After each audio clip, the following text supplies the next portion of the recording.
ചില വീടുകളുണ്ട്, ഒരു മഴയത്ത് അത് ഇടിഞ്ഞു വീഴുമെന്നുള്ളത് കണ്ടാൽ തന്നെ അറിയാവുന്ന ചില വീടുകൾ നമ്മുടെ പ്രദേശങ്ങളിൽ ഉണ്ട്. അപ്പൊ പട്ടി പ്രശ്നം പറഞ്ഞല്ലോ, ഞാൻ അനുഭവിക്കുന്ന പ്രശ്നം എനിക്കറിയാം. വാർഡിനകത്ത് പേട്ട മൃഗാശുപത്രിക്കകത്ത് ഒരു 19 പട്ടിയെ കൊണ്ടുവന്നിട്ടിട്ടുണ്ട്. അതിന്റെ തൊട്ട് പുറവശത്ത് ഒരു 10-100 വീടുകൾ താമസിക്കുന്ന റെസിഡൻഷ്യൽ ഏരിയയാണ്.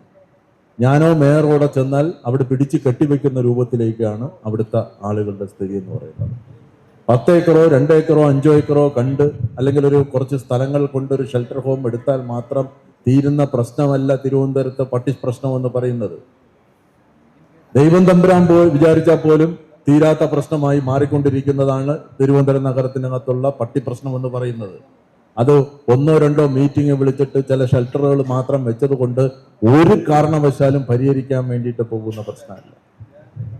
ഇതെല്ലാം വളരെ പ്രോപ്പറായിട്ട് ഓരോ വാർഡ് അടിസ്ഥാനത്തിൽ ചെയ്യാൻ വേണ്ടിയിട്ട് പറ്റുന്ന പ്രശ്നങ്ങൾ, എങ്ങനെ ഈ പ്രശ്നങ്ങൾ പരിഹരിക്കാമെന്നുള്ളതിനെ സംബന്ധിച്ച് നമ്മൾ അജണ്ട വെച്ച് ചർച്ച ചെയ്ത് തന്നെ തീരുമാനങ്ങളിലേക്ക് പോകാൻ വേണ്ടിയിട്ട് പോകണം. അല്ലാതെ 1-2 സ്ഥലങ്ങളിൽ ഇപ്പോൾ ഒരു കാട്ടായിക്കോണത്തിൽ നിന്ന് 50 പട്ടിയെ പിടിച്ചോണ്ട് പോയി. ഞാൻ ആ കൊണ്ടിട്ടിരിക്കുന്ന ഷെൽട്ടർ ഹോം ഞാൻ സന്ദർശിച്ച ആളാണ്.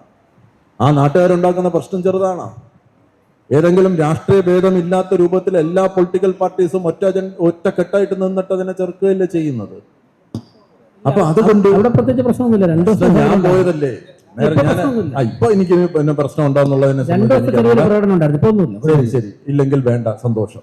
അപ്പോ ഞാൻ പറയുന്നത്, അപ്പൊ ഇത്തരം കാര്യങ്ങൾ നമ്മൾ കേൾക്കാനും ഇത്തരം കാര്യങ്ങൾ ഒന്ന് ഈ പറയുന്ന പ്രശ്നങ്ങൾ കൗൺസിലിനകത്ത് ചർച്ച ചെയ്യാനും ഇതെല്ലാം അജണ്ടയാക്കി വെച്ച് ചർച്ച ചെയ്യാനും വേണ്ടിയിട്ടുള്ള കാര്യങ്ങൾ ഇപ്പൊ 2-3 കൗൺസിലായിട്ട് ഞാൻ ഈ ഭാഗം ഉന്നയിച്ചുകൊണ്ടേയിരിക്കുകയാണ്.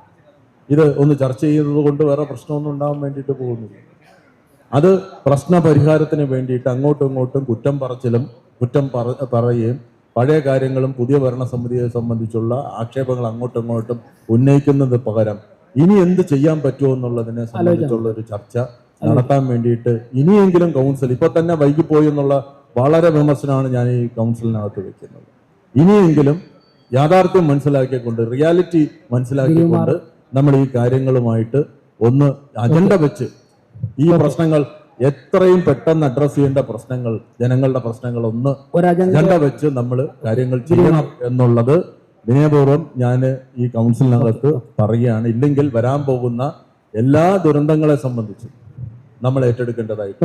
ബഹുമാനപ്പെട്ട അംഗം ശ്രീ ദീപക് ഉന്നയിച്ച അവസാനം പറഞ്ഞതിൽ ഒരു ഭാഗത്ത് നിന്ന് ഞാൻ തുടങ്ങിയാണ്. ശരിയാണ് മേയർ, ഒരുപാട് വൈകിപ്പോയി. 45 കൊല്ലം നമുക്ക് നഷ്ടപ്പെട്ടു. അതുകൊണ്ട് ഒരുപാട് വൈകിപ്പോയി എന്ന് തന്നെയാണ് നമ്മുടെ ഈ പൊതുജനങ്ങളുടെ അഭിപ്രായം. ആ വൈകൽ ഇനി ഉണ്ടാകരുത്. ഈ പറഞ്ഞതിൽ തന്നെ ചില സൊല്യൂഷൻസ് ഉണ്ട്. അങ്ങ് പറഞ്ഞത് ഷെൽട്ടർ കൊണ്ട് ദൈവം തമ്പുരാൻ വിചാരിച്ചാൽ പോലും മാറില്ല എന്ന് പറയുമ്പോൾ ദൈവത്തിലൊക്കെ വിശ്വാസം വന്നു എന്നുള്ളതാണ്. അത് കഴിഞ്ഞ ഇലക്ഷൻ സമയത്ത് ആരോ പറയണേട്ട്, അയ്യപ്പന് ശക്തിയുണ്ടെങ്കിൽ മുല്ലൂർ ഭദ്രകാളിക്ക് ശക്തിയുണ്ടെങ്കിൽ ഇതിന്റെ മറുപടി കിട്ടുമെന്ന്. അങ്ങനെയൊക്കെ വിശ്വാസങ്ങൾ വന്നു തുടങ്ങി. ഇതൊക്കെ ഒരു മാറ്റമാണ്. അപ്പൊ ചില മാറ്റങ്ങൾ ഉണ്ടാകുന്നത് നല്ലതാണ്. ഇവിടെ പറഞ്ഞതിൽ ചില കാര്യങ്ങൾ ഞാൻ പറയുകയാണ്. ഇടിഞ്ഞു പൊളിഞ്ഞു വീഴാറായ വീടുകളുണ്ട് എന്ന് പറഞ്ഞല്ലോ, അതിന്റെ പരിഹാരമാണ് PMAY ആയിരുന്നത്. എന്തുകൊണ്ട് ചെയ്തില്ല? കേരള സർക്കാർ എന്തുകൊണ്ട് ഒപ്പിട്ടില്ല? സ്വന്തമായി വസ്തു ഉണ്ടായിരുന്ന വാസയോഗ്യമല്ലാത്ത വീടുകൾ നിർമ്മിക്കാൻ വേണ്ടി കേന്ദ്ര സർക്കാർ ഒരു പദ്ധതി കൊണ്ടുവന്നു. അതിനെ ഇവിടെ തിരുവനന്തപുരം നഗരസഭയിൽ തന്നെ 10 DPR ഉണ്ടാക്കി. 10 DPR ഉണ്ടാക്കി കഴിഞ്ഞപ്പോൾ 2ാം ഘട്ടത്തിലേക്ക് കടന്നപ്പോഴത്തേക്ക് ഒപ്പിടാത്തത് ആരാണ്? കേരള സർക്കാരല്ലേ.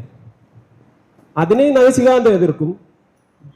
തെരുവുനായ്ക്കളെ ഒരു സുപ്രീം കോടതി ഒരു നിർദ്ദേശം തന്നു, ഷെൽട്ടറിൽ പാർപ്പിക്കാനുള്ള ഒരു അവസരമുണ്ടെന്ന് പറഞ്ഞു. ഇതിനൊരു പരിഹാരം ഉണ്ടാക്കാൻ നഗരസഭ ശ്രമിക്കുന്നു. അതുകൊണ്ടും പരിഹാരം ഉണ്ടാവില്ല എന്ന് ഇപ്പോഴേ ഉറപ്പിച്ചു വെക്കുകയാണ്.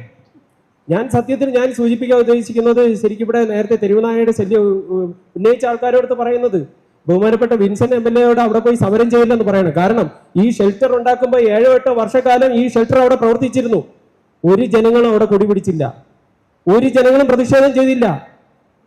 8 വർഷം തുടർച്ചയായി പ്രവർത്തിച്ചുകൊണ്ടിരുന്ന ഷെൽട്ടറിലേക്ക് തിരുവനന്തപുരം നഗരസഭ 50 തെരുവുനായ്ക്കളെ കൊണ്ടുപോയി. അതൊരു തിരുവനന്തപുരം നഗരസഭയിൽ ശാശ്വത പരിഹാരം ഉണ്ടാവുന്ന ആയപ്പോഴേക്കും തൊട്ടടുത്ത ദിവസം കൊടിപിടിച്ച രാഷ്ട്രീയ പാർട്ടികൾ ആരൊക്കെയാണ്? ഇപ്പൊ നമുക്ക് മനസ്സിലായി. ബഹുമാനപ്പെട്ട ഒരു കൗൺസിൽ അംഗം തന്നെ അവിടെ കൊടിപിടിക്കാൻ പോയിട്ടുണ്ട്. എന്നിട്ട് ഇവിടെ വന്ന് പറയും തെരുവുനായയുടെ ശല്യം തീർത്തു തരണമെന്ന്. അപ്പൊ ഇങ്ങനെ ഇരട്ടത്താപ്പ് പാടില്ല.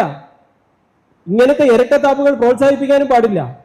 അതുകൊണ്ട് അങ്ങ് പറയും പോലെ വളരെ ഗൗരവമാണ്. ഒരുപാട് താമസിച്ചു പോയി. 45 വർഷം നമുക്ക് നഷ്ടപ്പെട്ടു. ഇപ്പൊ 4.5 മാസം കൂടി കഴിഞ്ഞിരിക്കുകയാണ്. നമ്മൾ ചില കാര്യങ്ങൾ ചെയ്തു തുടങ്ങിയിട്ടുണ്ട്. ഇത് അടിയന്തര വേഗത്തിൽ തന്നെ ബഹുമാനപ്പെട്ട മേയർ ഇത് അടിയന്തര വേഗത്തിൽ പരിഹരിക്കണം. അതിൽ ഈ PMAY പദ്ധതി അത് നടപ്പിലാക്കാനുള്ള കാര്യങ്ങളിലേക്ക് നമ്മൾ കടക്കണം. തെരുവുനായ ഷെൽട്ടർ അങ്ങ് ധൈര്യപൂർവ്വം മുന്നോട്ട് പോകണം. അങ്ങേ പിന്തുണയ്ക്കാൻ തിരുവനന്തപുരം നഗരസഭയിലെ ബഹുഭൂരിപക്ഷം ജനങ്ങൾ ഉണ്ടാവും. 29 കൗൺസിലർമാർ ചിലപ്പോൾ LDFന്റെ ഭാഗത്ത് നിന്ന് ഇവിടെ നിന്ന് എതിർക്കുമായിരിക്കും. പക്ഷേ ബഹുഭൂരിപക്ഷം ജനങ്ങളും കേരളത്തിലെ ജനങ്ങൾ ഉൾപ്പെടെ അങ്ങയോടൊപ്പം ഉണ്ടാകും. അതിന് പൂർണ്ണമായിട്ടുള്ള പിന്തുണ ഭാരതീയ ജനതാ പാർട്ടിയുടെ കൗൺസിലർമാർ നൽകുക തന്നെയാണ്. ഇതിൽ ആർക്കും ഒരു സംശയം വേണ്ട. ഇത് റീൽസിന് വേണ്ടി പറയുന്നതല്ല. നമ്മൾ മറുപടി പറയാനിരിക്കുമ്പോൾ റീൽസിന് വേണ്ടിയിട്ട് മറുപടി പറയണല്ല. കൗൺസിൽ അംഗം എന്ന രീതിയിൽ തന്നെയാണ് മറുപടി പറയുന്നത്. പിന്നെ കഴിഞ്ഞ കാലങ്ങൾ പറയരുത് എന്ന് പറഞ്ഞു കഴിഞ്ഞാൽ പിന്നെ എങ്ങനെയാണ്? കഴിഞ്ഞ കാലത്തിന്റെ ചരിത്രം പഠിപ്പിച്ചിട്ടല്ലേ നമ്മൾ അടുത്തതിലേക്ക് കടക്കുന്നത്. കഴിഞ്ഞ കാലങ്ങളിലെ ചരിത്രം ഓർമ്മിച്ചുകൊണ്ട് അതിൽ ചവിട്ടി നിന്നുകൊണ്ട് തന്നെയാണ് നമ്മൾ മുന്നോട്ട് പോകുന്നത്. അപ്പൊ നമ്മളെ കൗൺസിൽ യോഗങ്ങളിൽ നമുക്ക് സംസാരിക്കുന്നതിന് ആർക്കും എതിരൊന്നുമല്ല. ഞാൻ ആരുടെയും ഈ ആവിഷ്കാര സ്വാതന്ത്ര്യത്തെയോ സംസാര സ്വാതന്ത്ര്യത്തിനെയോ ഒന്നും തടസ്സപ്പെടുത്തുന്നില്ല. പക്ഷെ പറയുമ്പോൾ ഇരട്ടത്താപ്പ് പാടില്ല. തെരുവുനായ ശല്യം പരിഹരിക്കപ്പെടണം. പക്ഷെ അതിനെന്താണ് പരിഹാരം? നേരത്തെ ഇവിടെ ഒരു കൗൺസിലർ പറഞ്ഞു വാക്സിനേഷൻ കിട്ടില്ലെന്ന് ആശുപത്രിയിൽ. അതാണ് സത്യം. ആ ആശുപത്രികൾ ആരാണ് മേൽനോട്ടം വഹിച്ചത്? ആ സർക്കാരിന്റെ കെടുകാര്യസ്ഥത ഒരു കൗൺസിൽ അംഗം തന്നെ തുറന്നു പറഞ്ഞില്ലേ വാക്സിൻ എന്ന സമയത്ത് ചിലപ്പോൾ കിട്ടില്ല എന്ന്. അത് ആരുടെ കുറ്റം കൊണ്ടാണ്? തിരുവനന്തപുരം നഗരസഭയാണോ വാക്സിൻ കൊടുക്കേണ്ടത്? അല്ലല്ലോ. അപ്പൊ നമുക്കിതൊക്കെ ചെയ്യാം. പക്ഷെ നിങ്ങൾ കൂട്ടായ തീരുമാനം എടുക്കണം. നിങ്ങൾ ഇവിടെ നിന്ന് തെരുവുനായ കൊണ്ടുപോകണമെന്ന് പറയുകയും കൊണ്ടുപോകുന്ന സ്ഥലത്ത് പോയി കൊടിപിടിക്കുകയും ചെയ്യുന്ന ഈ ഇരട്ടത്താപ്പ് ആദ്യം മാറ്റിവെക്കുക. നമുക്ക് ധൈര്യപൂർവ്വം നമുക്ക് മുന്നോട്ട് പോവാം.